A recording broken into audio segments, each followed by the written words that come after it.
Yes. Est-ce que vous avez eu chaud cette semaine? J'ai eu très chaud. Il fait chaud un petit peu maintenant, mais il faisait vraiment très chaud mardi, non? Mardi, c'était vraiment intense. Et puis, si vous êtes comme moi, si vous êtes comme nous, vous avez attendu ce qu'on nous avait promis. On nous avait promis de l'orage. Et on a eu... Voilà. On n'a pas eu grand-chose. On a été déçus. Moi, je ne sais pas pour vous, je ne sais pas comment c'est votre configuration chez vous.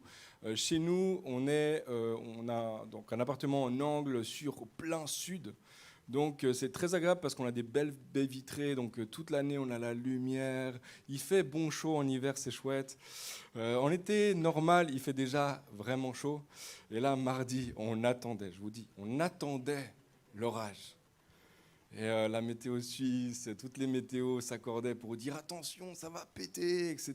Je crois que même les pompiers se préparaient, inondations, etc., etc. Et puis on l'a attendu, on l'a attendu, on l'a attendu. Et ce qui était promis comme un orage en début de soirée, est finalement devenu une toute petite pluie, là, une toute petite pluie au milieu de la nuit, comme ça. Vraiment, c'était la déception. Nous, on était sur notre balcon, on attendait. On voyait la lumière, mais on n'a pas vu grand-chose, le froid n'est pas venu, le frais n'est pas venu. Et on était déçus, mais on était surtout desséchés. On était desséchés. Et je ne sais pas si c'est chez vous aussi, vous étiez desséchés. Nous, on était desséchés. Puis parfois, dans notre vie de tous les jours, même dans notre foi, parfois, on a une forte impression d'être desséchés aussi.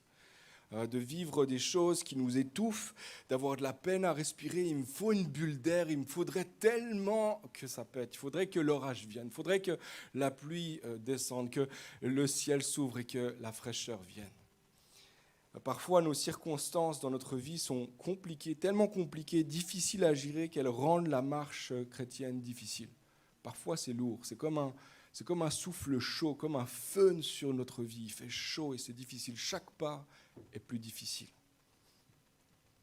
Il y a toutes sortes de circonstances. Parfois, pour certains, peut-être, c'est une situation de travail qui te pousse franchement au surménage. Il y a une dimension de surménage où tu es tout le temps en train de réfléchir. Tes mails sont là. Il y a toujours quelque chose à faire. Tu as un sentiment que tu ne vas jamais arriver au bout.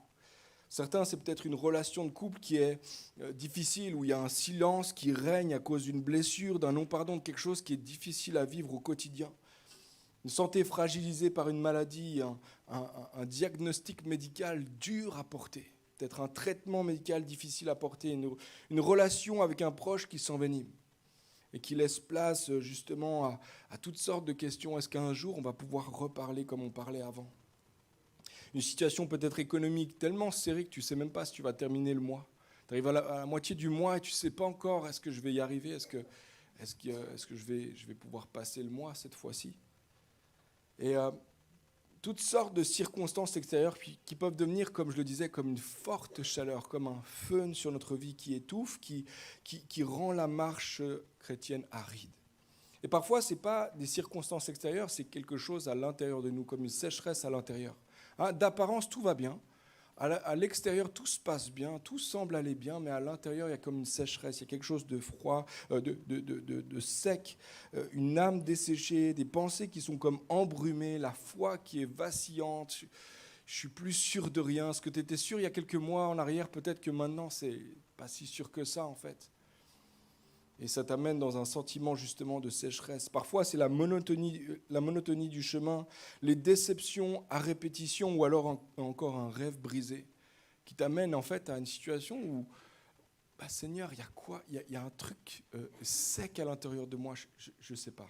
Il n'y a plus le goût, il n'y a plus la joie, il n'y a plus l'envie, il n'y a plus le courage, il n'y a plus la force peut-être. Peut-être qu'en ce moment, tout va bien dans ta vie et puis tout ce que je viens de dire là, ça ne te concerne pas, mais puis tant mieux, merci Seigneur pour ça, mais peut-être qu'il y en a beaucoup qui sont concernés par cette situation. Et puis si en ce moment ce n'est pas ton cas, on sait qu'on passe par des saisons dans la vie. Et vient un moment où la saison de sécheresse arrive. Que ce soit les circonstances extérieures ou parfois à l'intérieur, il y a quelque chose qui s'assèche. Le psalmiste illustre tellement bien ce sentiment d'être desséché, une soif. Il y a un truc sec en moi et j'ai soif d'une intervention de Dieu. Psaume 42, verset 2. « Comme une biche soupire après les courants d'eau, ainsi mon âme soupire après toi, ô Dieu. Mon âme a soif de Dieu, du Dieu vivant. Quand donc pourrais-je me présenter devant Dieu? Comment est-ce que je pourrais être rafraîchi sinon dans ta présence, Seigneur? Un des trucs que je trouve vraiment fascinant dans la parole, c'est que justement, il y a ce genre de texte. Que la parole ne fait pas de censure, ne fait pas de faux semblants ou comme s'il cachait quoi que ce soit de la réalité humaine. En réalité, la parole montre la réalité de notre vie, de ce qu'on peut passer, des saisons difficiles, des saisons faciles, des moments de sécheresse, des moments d'abondance. Et j'aime le fait que la parole elle met en avant ce genre d'expérience-là parce que ça fait partie de notre chemin à toutes et à tous, où il y a ce besoin d'être rafraîchi. J'ai besoin, Seigneur, d'être rafraîchi. Et puis moi, ce genre de texte-là me montre que Dieu est OK avec ce genre de saison dans ma vie. Que pour lui, ce n'est pas un problème que ce genre de saison arrive, et c'est surtout pas un problème que je peux lui dire j'ai besoin, Seigneur. Je me sens asséché, Seigneur. J'ai comme un truc sec en moi. J'ai besoin de ton intervention, Seigneur. Si c'est OK pour Dieu, alors les amis, ça devrait être OK pour nous aussi de dire, mais c'est vrai, aujourd'hui, en ce moment, dans cette saison, il y a quelque chose de sec, c'est chaud, c'est difficile. J'ai dit la difficulté à continuer d'avancer. C'est aride pour moi d'avancer. Nous passons tous par des saisons de sécheresse où notre âme crie « Rafraîchis-moi, Seigneur !» Et c'est OK pour Dieu. Le problème, c'est que parfois nous essayons de trouver un rafraîchissement par nous-mêmes, par nos propres forces. On fait tout. Et je crois que c'est totalement humain. Il n'y a pas de condamnation ou de culpabilité ici. En fait, c'est totalement normal. On cherche une manière de se rafraîchir. Puis on le fait de toutes sortes de façons. Quelqu'un dans notre club de lecture cette semaine disait « Parfois on a soif et on prend un substitut qui ne nous rafraîchit pas vraiment. Parfois on a faim et au lieu de prendre ce qui nourrit vraiment, on prend un substitut, un placebo. Mais ça ne marche pas vraiment. Parfois on tente de trouver un rafraîchissement par toutes sortes de distractions. On remplit notre vie de distractions et puis de sketch, et puis d'humour, et puis peut-être de spectacles. Et je vais aller voir culture, et je remplis ma vie de distractions. Parfois, on comble le vide en achetant plein de trucs. Certains ne vont pas faire tous les musées, mais par contre, tu te remplis ta vie de plein de choses pour remplir le vide. On s'imagine qu'en s'investissant parfois dans une relation d'amitié, d'amour, etc., ça va comme rafraîchir quelque chose en nous, ça va nous redonner du courage pour avancer ou pour continuer. Dans la période estivale, on entend souvent « il me faudrait tellement juste des vacances. Quand j'aurai passé les vacances, tout sera mieux. » Il y a septembre qui arrive. Parfois aussi dans notre vie chrétienne, dans notre marche spirituelle, on tend toutes sortes de choses en fait pour redynamiser notre foi. Si je priais plus, si je lisais plus la parole, si je jeûnais plus, si je donnais plus, si je participais plus, le Seigneur rafraîchirait, le Seigneur verrait que et il rafraîchirait mon âme.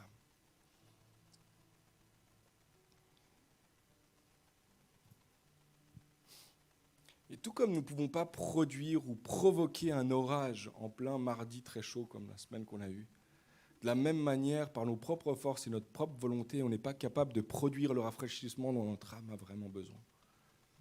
On essaye. On met des ventilateurs. On boit beaucoup, etc., etc. Mais il faut une intervention extérieure. Il faut que Dieu intervienne. Il faut que le ciel s'ouvre. Il faut que Dieu fasse quelque chose. Comprenez-moi bien, je ne suis pas en train de dire que toutes ces choses-là sont mauvaises. Pas du tout. Il faut le faire. Prenez des vacances. C'est hyper important. Lisez la parole, priez, c'est hyper important. Toutes ces choses sont bonnes, avoir des bonnes relations, etc. C'est hyper important. Et je dis pas absolument pas le contraire, mais parfois je comprends que, en fait, ce que j'ai vraiment besoin, profondément en moi, c'est Dieu, c'est Jésus. J'ai besoin de Dieu, plus que tout. Je crois qu'en réalité, ce dont nous avons le plus besoin, ce qui désaltère réellement au plus profond de notre âme, c'est une vision fraîche de Jésus, une vision fraîche de qui est Jésus. C.S. Lewis le dit de cette façon, j'aime la façon dont il phrase, et dans les fondements du christianisme, il dit « Si je trouve en moi un désir qu'aucune expérience au monde ne puisse satisfaire, l'explication plausible ne serait-elle pas que je suis fait pour un autre monde ?» En d'autres termes, il dit, s'il y a quelque chose en moi qui est asséché, il y a quelque chose de sec en moi et que je ne trouve aucune solution dans ce monde, est-ce que ça ne voudrait pas simplement dire qu'il n'y a que Dieu qui peut le combler? Je crois qu'il n'y a rien de plus rafraîchissant pour ta vie et d'encourageant pour ta foi que de regarder Jésus, de fixer ton regard sur Jésus, parce qu'il n'y a rien que le monde a à offrir qui peut réellement satisfaire ce que Jésus peut satisfaire en toi. Amen. Ça m'encourage. Amen. Il n'y a rien de plus radieux, rien de plus lumineux, rien de plus satisfaisant pour ta vie, pour ta foi, que de poser tes yeux sur Jésus. Et en toutes circonstances, et peu importe l'état de ton âme, regarder Jésus est la meilleure façon de renouveler le courage, la foi, la force, la paix, la joie. Regarde Jésus. Puis dans la Bible, il y a toutes sortes d'histoires, toutes sortes de moments, des dizaines d'hommes et de femmes de foi qui ont vécu un moment de face à face, une vision fraîche de Dieu et qui ont bouleversé le cours de l'histoire. Je pense au prophète Ésaïe qui, dans ces circonstances, il y avait un peuple idolâtre, le temple était laissé à l'abandon, le peuple était désobéissant, puis lui, il voyait le problème arriver à 100 000, depuis très loin, il voyait ça. Et il a une vision de Dieu, et une des choses qui marque dans la vision, il voit Dieu, et puis il tombe, il est frappé devant l'image qu'il a de Dieu. Et puis une des choses qui me frappe, moi, c'est il voit les pans de la robe de Dieu remplir le temple. Alors que toutes les circonstances, tout ce qui est autour de lui montrait plutôt que le temple était abandonné. Dieu n'a pas abandonné son temple. Il demeure dans son temple. Il est toujours présent dans son temple. Le prophète Ézéchiel a une vision de la splendeur du Fils de l'homme qui rayonne tout autour de lui. Et puis sa réaction, c'est face contre terre. Il voit la gloire de Dieu, il est subjugué par la gloire de Dieu. Et en fait, il va voir les circonstances autour de lui d'une autre façon, à cause de cette vision-là. Dans un temps d'épreuve, Daniel fait un jeûne, et puis après un certain laps de temps, 21 jours, Dieu se présente à lui. Il a une vision du Fils de l'homme. Et il est dit qu'il retrouve de la force. Dieu le touche, l'Esprit entre en lui et il retrouve de la force. Quand Pierre, Jacques et Jean voient Jésus transfiguré sur la montagne, ils sont évidemment subjugués par ce qu'ils voient. Et eux, ils voulaient rester là. On construit des maisons, on fait notre village, on reste là. Et en fait, Dieu avait autre chose pour eux. En fait, il y a la montagne, mais il y a la vallée. Puis il y a des difficultés, des épreuves, il y a des défis dans la vallée, mais là, vous avez une vision de gloire qui va vous donner courage dans la vallée. Amen. Ce dont tu as le plus besoin, je me répète, ce qui désaltère réellement au plus profond de notre âme, c'est une vision fraîche de Jésus. Une vision fraîche de Jésus. Puis ce matin, j'aimerais lire avec vous un passage extraordinaire et tellement puissant. Un passage que j'ai lu et relu dans ces dernières semaines qui m'a vraiment encouragé, qui m'a donné du courage et qui était vraiment une source de rafraîchissement pour mon âme. J'aimerais partager avec vous un passage qui se trouve dans l'Apocalypse, au chapitre 1, dernier livre de la Bible, Apocalypse, chapitre 1, au verset 9 et suivant. C'est un long passage, mais vous allez voir, c'est tellement encourageant de voir ça. On voit au travers des yeux de Jean. Moi, Jean, votre frère et votre compagnon dans la détresse, le royaume et la persévérance en Jésus-Christ. J'étais dans l'île appelée Patmos à cause de la parole de Dieu et du témoignage de Jésus-Christ.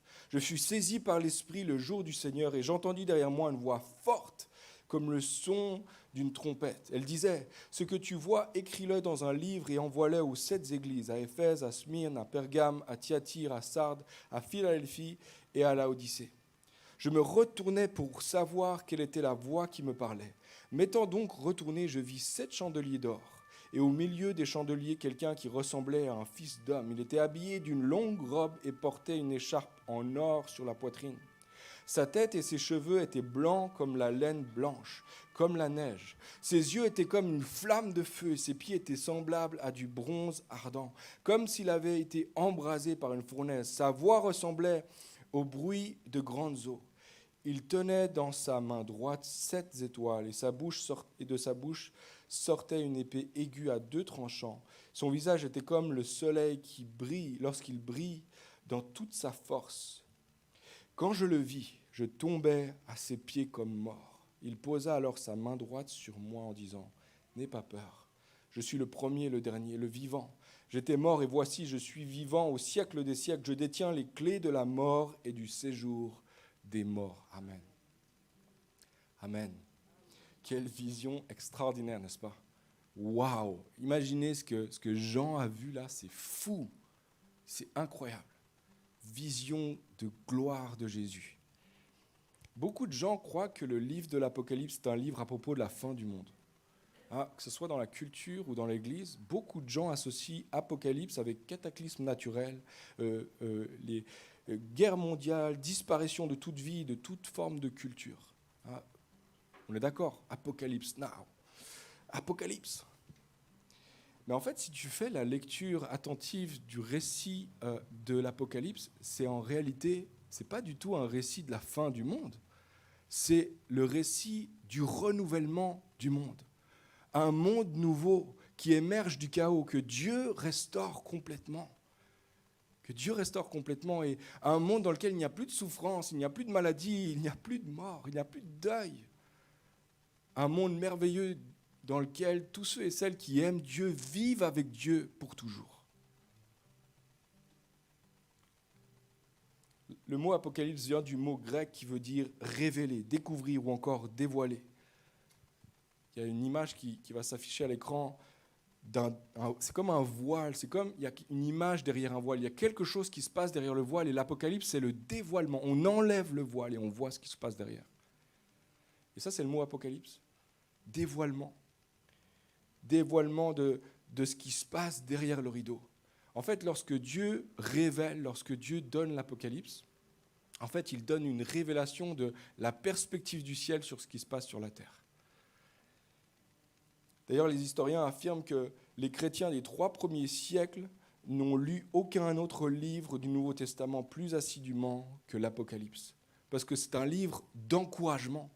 C'est un livre pour encourager ceux et celles qui se trouvent dans le brouillard, ceux et celles qui se trouvent dans la chaleur extrême, ceux et celles qui ont de la difficulté à avancer. Révélation de quelque chose d'extraordinaire qui va se passer. C'est tout bientôt, tu vas le voir, ça va arriver. Ça va t'encourager de savoir ce qui se passe derrière. Alors le livre de l'Apocalypse, c'est un livre de dévoilement, de révélation, et voici ce qu'il dévoile. Apocalypse 1, verset 1. Apocalypse ou révélation ou dévoilement de Jésus-Christ. L'Apocalypse est un dévoilement premièrement de Jésus. Il dévoile qui est Jésus, Jésus en gloire. L'Apocalypse est un livre qui révèle et dévoile une fraîche vision, une vision lumineuse et glorieuse de Jésus-Christ. Et une fois de plus, je ne connais absolument rien de plus encourageant. Je ne connais rien d'encourageant comme une fraîche révélation de qui est Jésus. Et voici pourquoi. On va parcourir un petit peu le texte ensemble, mais voici pourquoi j'en donne 3 raisons. Premièrement, quand tu regardes à lui, sa lumière éclipse tes croyances limitées. Lorsque tu regardes à lui, c'est comme si cette lumière éblouit tellement que tout ce que je croyais, en fait, devient fade. Je ne sais pas si ça t'arrive de te représenter la scène que Jean a vue ce jour-là. Quand Jean écrit, ça se passe le jour du Seigneur, c'est-à-dire le dimanche. L'Esprit de Dieu le saisit et il entend une voix tellement puissante comme si on faisait de la trompette juste derrière lui. Il y a un son tellement fort derrière lui. Alors il se tourne pour voir. Et ce qu'il va voir, ses yeux sont éblouis, tellement éblouis qu'il tombe à terre. Je fais une petite parenthèse ici, juste pour vous donner peut-être une clé de compréhension du livre. Il y a un principe qui se voit partout dans l'Apocalypse, qui est en fait un principe de entendre et voir. Partout dans l'Apocalypse, on voit ce rythme-là, il l'entendit et il vit. Justement, j'entendis et je me tourne et je vois. Il y a vraiment cette idée de dévoilement. Il y a quelque chose que j'ai compris, mais lorsque je me tourne, la chose est un petit peu différente de ce que j'avais vu. On voit ça dans Apocalypse 1. Jean entend une voix, il voit Jésus. Jean entend une voix, il entend une trompette et il voit le Fils de l'homme. Dans Apocalypse 5, Jean entend le lion de Juda. Lorsqu'il tourne, il voit l'agneau immolé. Dans Apocalypse 7, Jean entend le nombre de ceux qui suivent Jésus, 144 000 des 12 tribus d'Israël. Puis il se tourne, il voit une foule innombrable de toutes les nations. Il y a une dimension de « j'ai entendu », maintenant je vois. J'ai une révélation. Donc Jean voit Jésus en gloire, il voit Jésus comme il ne l'a jamais vu. Il doit être complètement renversé, il tombe par terre, et parce que ça a dû éclipser complètement tout ce qu'il croyait et savait à propos de Jésus. Jean fait partie des disciples qui ont marché avec Jésus pendant 3 ans. Il l'a vu, il l'a observé, il l'a vu dans toutes sortes de circonstances, il l'a vu dans son humanité, il l'a vu dans son humiliation, il l'a vu sur la croix, il l'a vu ressusciter, il l'a vu donner de la nourriture aux pauvres, il l'a vu guérir des malades, il a vu Jésus faire toutes sortes de choses. Il l'a même vu ressusciter après sa mort, il a vu Jésus. Mais maintenant, il y a une image différente, il y a quelque chose qui éclipse complètement tout ce qu'il a déjà vu de Jésus, qui est encore plus fort. Ça ne veut pas dire que c'était faux ce qu'il a vu avant, mais maintenant, je vois réellement plus fortement encore. Jean savait que Jésus était Dieu, il en était convaincu, mais maintenant, ce n'était plus juste un concept, ce n'était plus juste une idée dans laquelle il croyait. Il a vu de ses yeux expérimenter sa lumière, et ça change tout. Job a expérimenté quelque chose de ce type-là, il dit dans Job 42, verset 5, « Mon oreille avait entendu parler de toi, mais maintenant mon œil t'a vu. » C'est une dimension de « j'ai entendu à propos de toi ». Il y a des gens qui m'ont encouragé à propos de toi. J'ai même expérimenté quelque chose de toi. J'ai entendu ta voix, mais maintenant mon œil te voit. Mon espérance est complète en toi. Le texte dit que lorsque Jean voit Jésus, il est tombé sur la face comme mort. C'est l'expérience d'Ézéchiel aussi, l'expérience de Daniel, l'expérience de Paul lorsqu'il rencontre Jésus aussi. La lumière de Jésus éblouit tellement fortement que la seule réaction normale, c'est face contre terre, prosternation. Pour la plupart d'entre nous, on prie les yeux fermés, des fois les mains jointes, des fois assis, des fois debout. Certains prient les mains levées, les yeux ouverts, etc. On a toutes sortes de postures pour prier. Pourquoi pas parfois adopter la posture de Jean, adopter celle-ci qui dit « Seigneur, tu es Seigneur, ta lumière m'éblouit, tu es tellement grand et puissant. »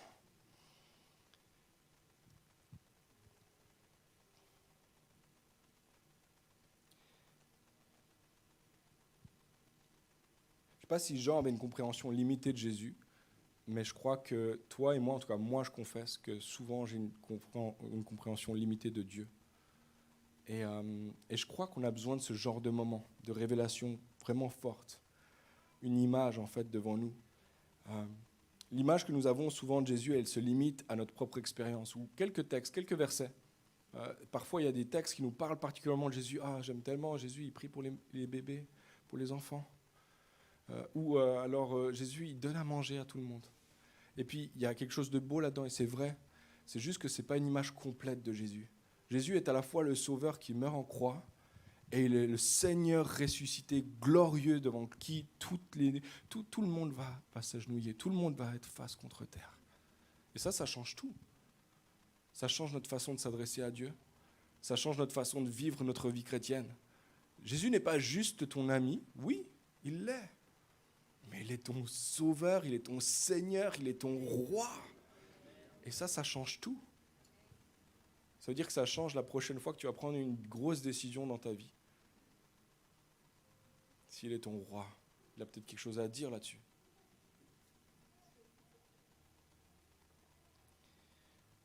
Quand tu cherches Jésus, quand tu cherches à le voir, quand tu scrutes les Écritures, quand tu cherches en prière, il va se révéler à toi. Et quand tu regardes qui il est, que tu vois sa lumière glorieuse, elle éclipse absolument toutes les croyances et toutes les conceptions que tu as de lui. Absolument tout. Ça ne veut pas dire que ce que tu crois aujourd'hui est faux. Ça veut dire que c'est tellement fade comparé à la réalité de qui il est. C'est beaucoup plus fort que ce que tu crois.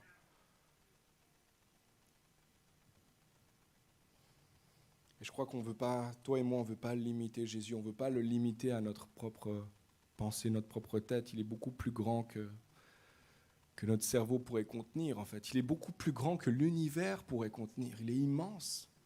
Il est immense. Et je crois que nous avons besoin, les amis, d'une fraîche révélation de qui il est. À ce moment-là, Jésus n'est plus le bébé emmailloté dans la crèche. À ce moment-là, Jésus n'est plus le simple homme de compassion, l'enseignant des foules. Il n'est plus Jésus qui fait le faiseur de disciples. Il n'est plus seulement Jésus qui est mort en croix, le Fils de Dieu mort en croix pour sauver les pécheurs comme moi. Il n'est plus seulement Jésus ressuscité à la sortie du tombeau. Il est Jésus glorifié. et pour l'éternité glorifié. Et Paul donne une image, une compréhension globale un petit peu de ça, parce que, oui, Jésus est passé par plusieurs états. Et il dit ceci, Philippiens 2, verset 6, il dit, à lui qui est de condition divine, il n'a pas regardé son égalité avec Dieu comme un butin à préserver, mais il s'est dépouillé lui-même en prenant une condition de serviteur, en devenant semblable aux êtres humains. Reconnu comme un simple homme, il s'est humilié lui-même en faisant preuve d'obéissance jusqu'à la mort, même la mort sur la croix. C'est aussi pourquoi Dieu l'a élevé à la plus haute place et lui a donné le nom qui est au-dessus de tout nom, afin qu'au nom de Jésus, chacun plie le genou dans le ciel, sur la terre et sous la terre, et que toute langue reconnaisse que Jésus-Christ est le Seigneur, à la gloire de Dieu le Père. Paul voyait ça. Paul voyait que Jésus est beaucoup plus que ces 3 ans qu'il était là, ministère public, etc. Beaucoup plus grand que ça encore. Combien ont besoin d'une vision fraîche de Jésus ce matin? Moi, j'en fais partie. J'ai besoin d'une vision fraîche de ta gloire, Jésus. Quand Jean réalise qu'il est beaucoup plus grand que ce qu'il avait imaginé et cru de lui, je vous assure que sa vie a pris un tournant immense. Et je crois que c'est vrai pour nous aussi. Si nous découvrons qui Jésus est, si nous avons une fraîche révélation de qui Jésus est, notre vie va prendre un tournant. Elle va prendre un tournant définitif. Parce qu'alors tout devient possible. Parce qu'il est tout puissant, parce qu'on réalise qu'il détient tout entre ses mains, qu'il n'y a rien qui soit impossible à lui, qu'il est immense, qu'il règne sur toutes choses, que les temps et les circonstances sont dans ses mains. Ça change tout. Alors sa lumière éclipse les croyances limitées, mais deuxièmement, quand tu regardes à lui, sa lumière donne un éclairage nouveau sur tes circonstances. Quand tu vois Jésus, quand tes yeux se fixent sur Jésus, quand sa beauté, sa lumière éclaire ta vue, tes circonstances difficiles et même tes épreuves sont mises sous un nouveau spot, une nouvelle lumière. Il y a une lumière nouvelle qui éclaire tes circonstances. Tu commences à les voir d'une manière nouvelle, une nouvelle perspective, un sens nouveau. Tu vois, quand Jean écrit, quand il a révélation de Jésus en gloire, il est à Patmos. Il est sur l'île de Patmos. Et si aujourd'hui c'est une destination de vacances, à l'époque ça ne l'était pas du tout. Jean n'est pas en vacances, il n'est pas en retraite spirituelle, je vais écouter Dieu. Non. Jean, à ce moment-là, il a été exilé sur l'île de Patmos. Il est en prison sur l'île de Patmos. C'était une île qui faisait 10 km par 16 km. C'est un caillou, il n'y avait quasiment pas de végétation sur ce caillou à 80 km d'Éphèse. Vraiment, Jean est loin de tout ce qu'il connaît. Il est sur un caillou. Et puis là, c'était un lieu où les prisonniers, ceux qui dérangeaient un peu Rome, étaient exilés. Pour travailler à la mine, et puis dans les carrières, il y avait des carrières de marbre sur cette île. Et Jean se trouve là, il est à des dizaines de kilomètres de tout ce qu'il connaît, et puis il est en train de tailler de la pierre sous un soleil écrasant. Si vous avez chaud, laissez-moi vous dire, à Patmos, il faisait très chaud. Et Jean est là, et non seulement il est dans ces circonstances-là, mais en plus de ça, on sait qu'à ce moment-là, Jean est le dernier des survivants des apôtres, il est le dernier de ceux qui ont marché avec Jésus. Il est un homme âgé. Il est un homme âgé. Imaginez cet homme âgé qui est en train de tailler la pierre sur une île comme ça, exilé. Il est seul, il y a probablement d'autres prisonniers, il y a des gardes, etc. Mais il est seul là-bas de tout ce qu'il connaît, il est loin de tout ce qu'il connaît. Et là, Dieu se révèle à lui, Jésus se montre à lui. Moi, ça me touche, le fait que Jésus ait attendu ce moment. Ça aurait pu être un autre moment, en fait, qu'il se révèle à lui, mais c'est dans ce moment-là, dans ces circonstances-là, que Jésus se révèle à lui. Et ça bouleverse complètement sa vision de ces circonstances. Il est à Patmos et il a été exilé probablement à cause de son témoignage. Il est dit au verset 9 justement qu'il s'y trouvait pour sa foi, pour sa prédication, pour son témoignage. Il était sûrement quelqu'un qui dérangeait Rome.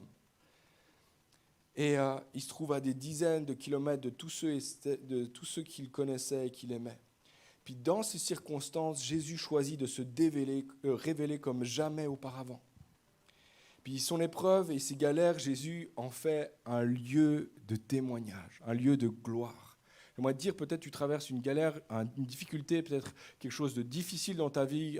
Tu es dans un lieu aride, c'est sec, mais Dieu veut se révéler à toi ici aussi. Il est capable de se révéler dans l'abondance, mais aussi dans la disette. Il veut se révéler à toi. Et il se montre à lui, il aurait pu simplement lui envoyer une parole d'encouragement. Il aurait pu simplement lui rappeler peut-être une parole. Non, Jésus sait que ce qu'il a vraiment besoin, c'est une vision fraîche de lui, de sa gloire.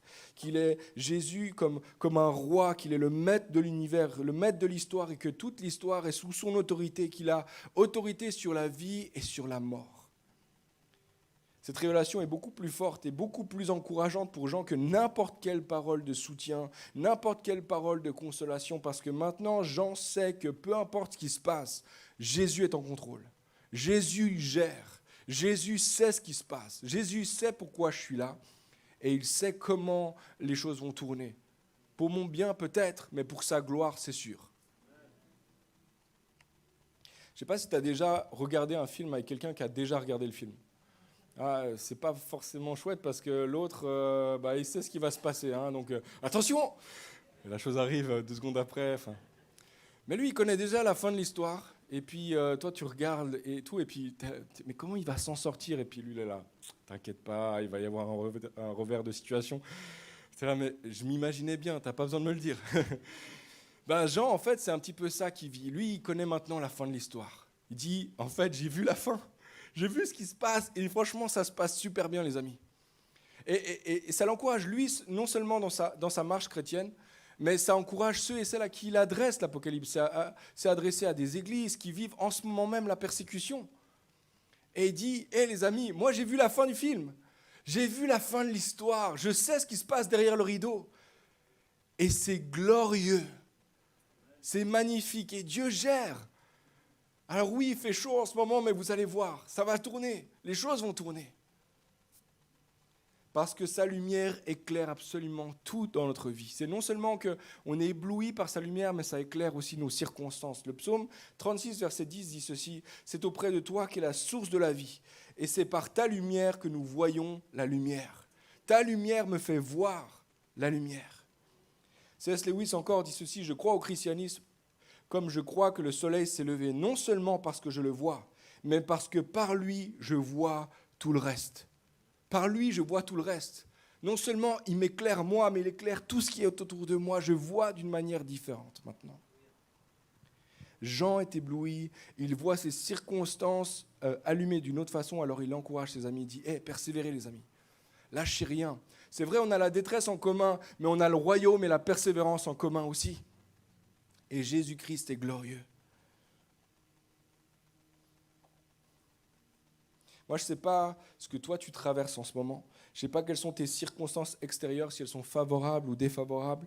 Certains, en ce moment, on dirait que c'est comme tempête sur tempête. Tu vis galère sur galère. Certains, je connais votre histoire et c'est vrai, c'est ce que vous vivez en ce moment. C'est difficile, c'est compliqué, c'est fort encore. D'autres, je ne connais absolument pas votre histoire, mais en ce moment, vous vivez galère sur galère. C'est difficile. Et au travers de l'Apocalypse, Jean nous encourage. J'ai vu la fin du film, ça va bien se passer. Voici ce qu'il dit, il rapporte les paroles de Jésus. Jésus dit, je suis le premier et le dernier, le vivant. J'étais mort et voici, je suis vivant au siècle des siècles. Je détiens les clés de la mort et du séjour des morts. Je détiens toute ta vie entre mes mains. Et tout ce qui se passe tout ce qui se passe dans ta vie passe forcément sur mon bureau. Il y a tout qui passe devant moi, je sais ce qui se passe. Et je sais comment je vais gérer tout ça. Peut-être qu'en ce moment, toi, ce n'est pas les circonstances extérieures, mais c'est quelque chose à l'intérieur. Il y a quelque chose qui s'est desséché à l'intérieur de toi. Et là, pareil, Dieu dit, je suis celui qui est l'alpha et l'oméga. Je suis le début et la fin. Je sais comment toute chose va tourner. Je sais comment les choses vont tourner pour ton bien, oui, et pour ma gloire. Et je sais ce que je fais avec ta vie. Je détiens les clés du séjour des morts. Je sais ce que je fais. Jean est un phare. Jésus est un phare pour tous ceux et celles qui traversent les tempêtes. Il est un rocher immobile et solide en toutes circonstances. Tu peux t'appuyer sur lui en toutes circonstances. Peu importe ce que tu traverses en ce moment, fixe tes regards sur Jésus, fixe ton regard sur lui. Peu importe si tes épreuves, tes circonstances se semblent sans solution, place encore ta confiance en Dieu. Regarde à Jésus encore, fixe tes regards sur lui, fixe tes yeux sur lui parce qu'il est celui qui est roi, il est plein de gloire, il éclaire nos circonstances comme aucune autre lumière ne peut le faire. Quand tu regardes à Jésus, sa lumière éclipse tes croyances limitées, elle éclaire tes circonstances. Et je termine avec ceci. Puis on va prendre ce chant, on a pris un premier chant qui était vraiment cette veine-là, en courage, sur la dimension du courage. Tu me donnes du courage, tu me donnes la vie.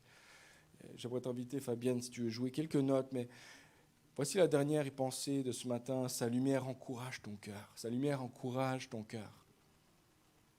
Elle éclipse tes croyances limitées, éclaire tes circonstances, mais elle encourage ton cœur. Cette semaine, j'ai lu plusieurs fois ce que le poète et philosophe David Whyte a écrit. Il a dit ceci: l'antidote à l'épuisement et à la fatigue n'est pas forcément le repos, pas forcément, mais la profonde satisfaction du cœur. J'y ai pensé quand même à plusieurs reprises, j'ai relu, mais je me suis dit, oui, c'est vrai. C'est vrai que j'ai besoin de repos aussi, j'ai besoin de vacances aussi. Enfin, plusieurs, vous pouvez le dire aussi pour vous-même. Mais en fait, il n'y a rien qui pourra réellement me donner le repos comme la pleine satisfaction de mon cœur. Comme une âme qui déborde, qui est rafraîchie de la présence de Dieu, qui est rafraîchie de sa vision. En toute saison, j'ai besoin de toi. En toute saison, tu as besoin de lui.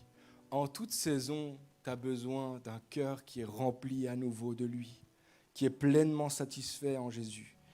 Ce dont toi et moi avons le plus besoin, c'est d'une vision fraîche de Jésus. Ce dont tu as le plus besoin dans les moments où tu te sens desséché peut-être, à cause des circonstances extérieures, dans les moments où nos circonstances font l'effet d'un vent brûlant sur notre vie, et la marche devient difficile et lourde, aride. Ce dont tu as le plus besoin, c'est d'une vision fraîche de Jésus qui satisfait pleinement ton cœur.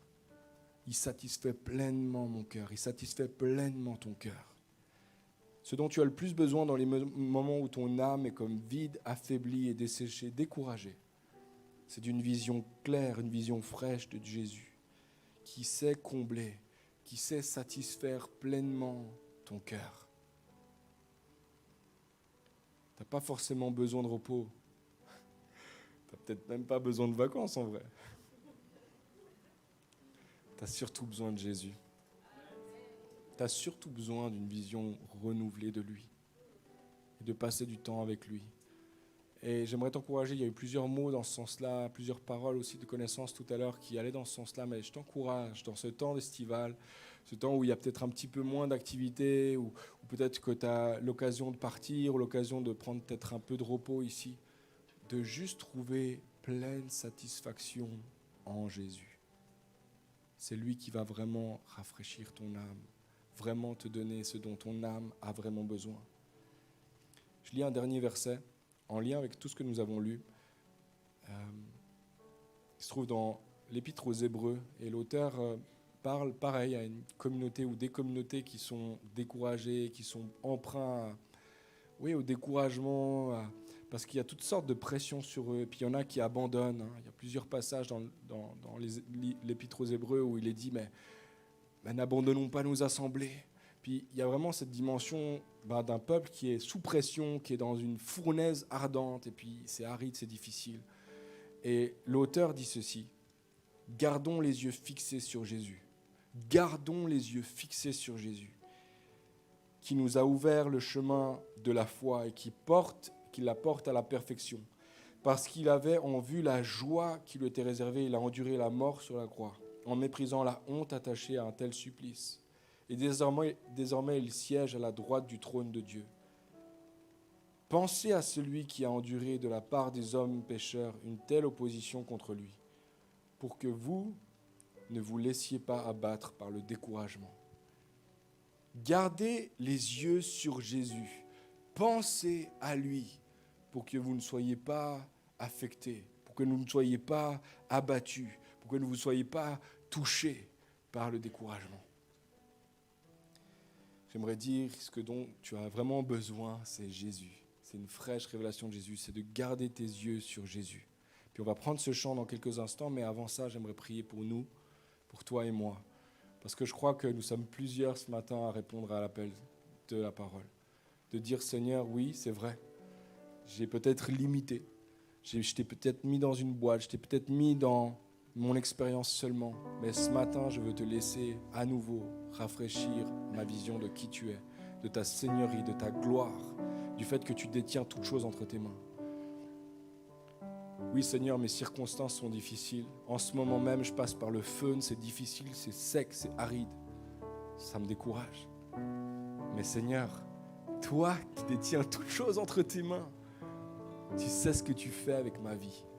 Tu sais comment l'histoire va se terminer. Tu sais que je suis dans le chapitre peut-être 3, mais toi tu connais déjà la fin de l'histoire. Et je veux me réjouir d'avance parce que tu règnes et tu sais comment tu vas tourner toutes choses, à la fois pour mon bien, mais surtout pour ta gloire. Et tu vas encourager mon cœur. Et tu encourages mon cœur, Seigneur. Merci Jésus-Christ pour ce que tu fais ce matin. Merci parce que par ton esprit tu parles ce matin. C'est ton esprit, c'est ta parole. Alors agis Seigneur selon ce que tu as dit. Renouvelle le cœur de celui qui est découragé. Donne des forces à celui qui n'a plus de force, Seigneur. Donne, Seigneur, un vent nouveau. Donne un rafraîchissement à celui qui est comme sous la chaleur ardente. Donne, Seigneur, une lumière nouvelle sur nos circonstances. Seigneur, renouvelle notre cœur pour toi. Donne-nous un cœur, Seigneur, qui t'adore, qui renouvelle, Seigneur, une adoration chaque jour. Donne-nous, Seigneur, de nous donner entièrement à toi, de tourner nos regards vers toi. Parce que toi seul sais combler nos cœurs. Toi seul est satisfaisant pour mon âme.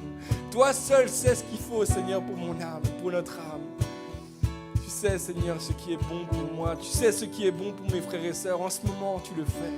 Par ton esprit, descends au milieu de nous. Soutiens, Seigneur, celui qui est affligé, celui qui est dans les conditions ou les circonstances difficiles, Seigneur. Renouvelle le cœur de celui qui a l'âme abattue, Seigneur. Renouvelle-nous, Seigneur.